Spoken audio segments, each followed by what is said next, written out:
Армысыздар, сіздермен бірге Қазақ Ньюс ақпараттық агенттігі. Бүгінгі апта жаңалықтарынан көретіндеріңіз. Президент Тоқаев 28 қыркүйекте Германияға ресми іс-сапармен барды. Енді қазақстандықтарға Германия визасын алу жеңілдей ме? Статистика. Кейінгі 5 жылда университеттерде кандидаттар, ғылым докторлары мен профессорлар саны азайған. Мәжіліс депутаты 21 жасқа толмағандарға несие бермеу туралы ұсыныс жасады. Әлем жаңалығы. Қырғызстанда ата-анасын қарттар үйіне тапсырғандарды жазалауды ұсынды. Спорт жаңалығы. Қазақстан Азия ойындарында медаль нәтижесі бойынша 11-ші орында тұр. Мемлекет басшысы Қасым-Жомарт Тоқаев Германия канцлері Олаф Шольцпен бет-бет форматында келіссөз жүргізді. Олар сауда, экономика, инвестиция, көлік, логистика, жасыл энергетика және басқа да салалардағы ықпалдастықты жандандыруға уағдаласты. Келіссөз барысында көлік транзит саласындағы ынтымақтастықты нығайтуға ерекше назар аударылды. Тоқаев Германия тарапын Каспийдегі ақтау және құрық порттарының инфрақұрылымын дамыту ісіне қатысуға шақырды. Сонымен қатар президент неміс әріптестерін назарын Қазақстан азаматтарына қатысты виза режимін жеңілдету мүмкіндіктеріне аударды. Алайда бұл мәселе толық шешімін таппаған.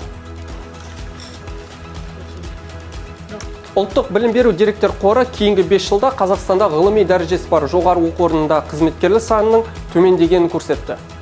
Атап айтқанда, егер 2018 жылы небәрі 38.275 ғалым оқытушы болса, 2022 жылға қарай олардың саны 36.404 адамға дейін азайған. Статистика бойынша елімізде магистранттар мен философия докторлары көбейген. Алайда кейінгі 5 жылда ғылым докторлары, ғылым кандидаттары, профессорлар және доценттер азайған. Қазақстандықтардың ғылымға деген қызығушылығы 5 жылда айтарлықтай төмендегенін көрсетеді. Мәжіліс отырысында депутат Берік Бейсенғалиев қазақстандықтардың қарыз ауыртпалығы мәселесін көтерді. Ол халыққа кредит екінші немесе үшінші рет қайталап беруді азайту керек екенін айтып, бірқатар шаралар қабылдауды ұсынды. Депутат Берік Бейсенғалиевтің айтуынша 10 мыңға жуық қазақстандықтың 11,5 триллион теңге кредиті бар. Оның айтуынша несие алушылар бір кредитті жабу үшін екіншісін алады. Осыған орай депутат азаматтардың төленбеген несие мерзімі 90 күннен асқан жағдайда ол адамға келесіде тағы да несие беруге тыйым салу керектігін және 21 жасқа толмаған ересек адамдарға несие беруді тікелей құжат арқылы қарап шектеу қою керек екенін айтты.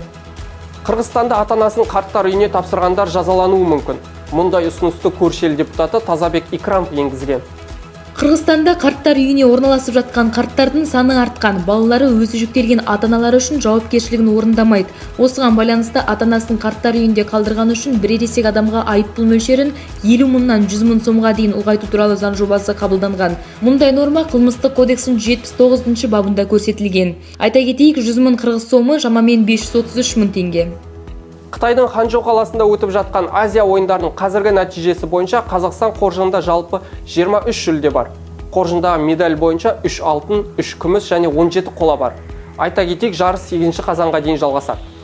Азия ойындары 23 қыркүйекте басталып, 8 қазанда аяқталады. Жазғы 19 Азия ойындарында барлығы 474 медаль жиынтығы ойнатылады.